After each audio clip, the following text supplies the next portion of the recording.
Bryan Lanza is senior advisor on the Trump 24 presidential campaign team, former communications director during Trump's 2016 transition. Thanks for coming on the programme, Bryan. Mark Carney, the Canadian Prime Minister, said the old order is not coming back, that middle powers must act together because if we're not at the table, we are on the menu, he said. Has one of the things that has come out of all of this, the fact that powers like Canada, UK, France, Germany and Italy are having to align themselves more closely together in opposition to America because of the actions of President Trump? First of all, thank you for having me. And yes, some of these countries are aligning themselves, but they're not aligning themselves against the United States.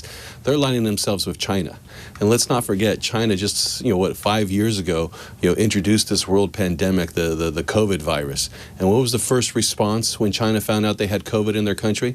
They closed domestic flights and opened up international flights and expanded international flights. So if Canada wants to have a partnership with a country that behaves like this during an international crisis, where they shut down domestic travel to stop the spread of COVID, and they open up international travel because that's how little they think of the international world, that's Canada's choice. I think they're making a grave mistake. Well, the other choice, of course, is the United States, with a president who says he wants Canada to be the 51st state of the US, and a president who is telling Europe, give me a bit of European soil or we'll hit you with tariffs. Listen, he's open to negotiations. A lot of people don't like the way President Trump creates leverage, and I think we know he does create leverage.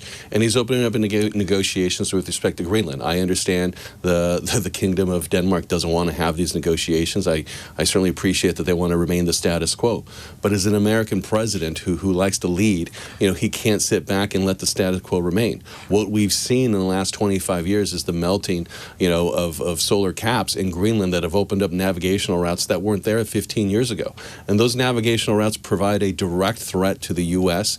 and our defense of our country. And so, yes, President Trump, what do you mean how? You have Russia and China that have direct access now to navigational routes that they didn't have 10 years ago. What do you think Chinese and Russian people are going to do when they have navigation routes? At least we know what the Russian government's going to do. And we also know what the Chinese government's going to do. They're going to continue to fund the Russian government and all its activities in Ukraine and throughout the world. So that's why I'm confused. Hang on a sec, Bryan. This is, if this were truly about stopping Russian ships or Chinese ships in those waters that have opened up, why is the President of the United States talking about building a missile dome with the use of Greenland? Gosh, I think it's pretty obvious. You want security for the United States. The missile dome provides security, to the U.S. It provides security to Israel, provides security to other folks. We want to have a missile dome that provides more security to the United States. And if Russia is able to move submarines in these navigational waters that didn't exist 15 years ago, and these submarines have nuclear weapons, now you've cut the time down to when Russia can actually nuke the United States. But Bryan, so there is an alliance with European nations in it who are perfectly capable of detecting Russian ships in waters or Canadian ships in waters. The NATO alliance allows for America to have a base on Greenland anyway, troops in Greenland anyway. It can use it for military activity. Yeah, sure. But listen, ask Ukraine how you feel about the protection of NATO in their hemisphere, in their continent. The reality is NATO at one point had a strong specific purpose. It lost sight of its priorities, and you have the results of expanded wars in Europe. Let's remember, the whole existence of NATO was to prevent wars in Europe, and now we have a war in Europe. So we really can't rely on NATO to be deterrence from Russia in Greenland. Even if Ukraine wasn't in NATO, the reason why, like I said, arguably the reason why Russia hasn't marched across Ukraine is because NATO is acting as a deterrence. No. Remember the whole point of what NATO existed to do. The whole reason of NATO in the first countries before it expanded was to prevent another war in Europe. Yes. What do we have right now? Ukraine isn't in NATO. We have a war in Europe. It has nothing to do whether Ukraine's in NATO. It has to do whether the Russian government fears the potential of any retaliation when they act, whether it's from NATO or the United States. And clearly the Russian government does not have those fears. And you asked earlier about why those navigational fears. If Russia had invaded a NATO-aligned country, which Ukraine isn't, presumably it would have had those fears because an attack on one is an attack on all, sir.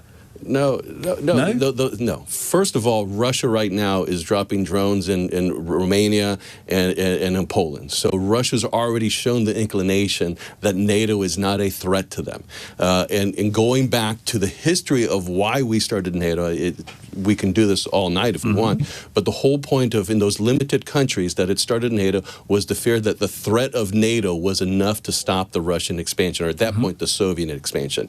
And it wasn't enough. And so NATO continued to expand in hopes that they would deter the expansion of the Soviet, and that didn't become either. Okay, well, is it a mistake? Was it a mistake, through the various waves of NATO expanding, it showed that it's never been able to deter Russia. Well, hang on. Even if it would have had Ukraine, Brian, even if it would have... We see this rather differently. I think what you're ultimately arguing for is Ukraine should have been part of NATO. Should Ukraine have been part of NATO? No, what I'm ultimately arguing for is I'm saying NATO does not really have the ability to deter Russia in Greenland. Right now, we see those ships there. NATO has the ability to inform us of what's going on, but they're not the deterrents. We know today that the Russian president, Vladimir Putin, does not fear NATO. And the reason we know that is because there's already been some military excursions in Poland via drones. There's already been military excursions in Romania that have come from Russia. If Russia really feared NATO, it wouldn't do those military excursions. Why would Russia, that's a very deductive reason, be more likely to fear the US alone rather than the US inside a multinational defensive institution that included other nuclear-armed nations like France and the UK? Well, that's an easy answer, because the U.S. acts and Europe debates.